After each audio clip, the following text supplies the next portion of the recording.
આજે ઉત્સવ ભરૂચમાં આપણે જઈએ છીએ. ઉત્સવમાંથી કંઈક નવી વસ્તુ લઈને આપણે આવી છે. કોઈને બી એક ગુણ લઈને આવવાનું. વ્યવસ્થા જોઈ હોય, બરાબર, સરસ વ્યવસ્થા કરી પીરસના રસ ભક્તિભાવથી પીરસતા હોય. સિક્યુરિટીવાળા પાર્કિંગવાળા પાર્કિંગમાં ઊભા રહીને સેવા કરતા હોય એનો સમય જોવા જ નહીં મળવાનો. મળે પાર્કિંગમાં હોય એના પીરસનારાને જમાડવાની શામાં જ હોય. એ કોઈ સભા માટેમાં આવશે જ નહીં. એ બધાનો આપણે ગુણ લઈને આવવું છે કે વ્યક્તિ કેટલી સરસ સેવા કરે છે.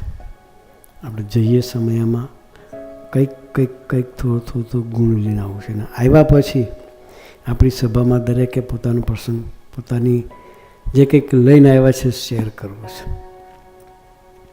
અને ગ્રુપ સ્વામી આપણે શિસ્ત અને ભક્તિની વાત કરી.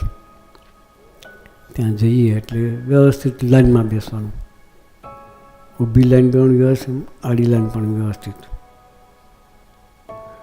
યુનિફોર્મ વ્હાઇટ અથવા ક્રીમ શર્ટ. કદાચ ઠંડી લાગે ને તો અંડર જેકેટ પહેરવાનું, ઉપર વ્હાઇટ પહેરવાનું. આટલા બધા બેઠા હોય ને ઠંડી લાગે નહીં. 1 લાખ ભક્તો બેઠા ને વચ્ચે બેઠા કઈ ઠંડી લાગવાની? અત્યારે ઠંડી લાગે કોઈને? ના લાગે. અને ઉત્સવમાં આનંદમાં ગરકાવ થઈ ગયા તો ઠંડી આટા મારે. આપણે એ આનંદ મેળવવા જઈએ છીએ.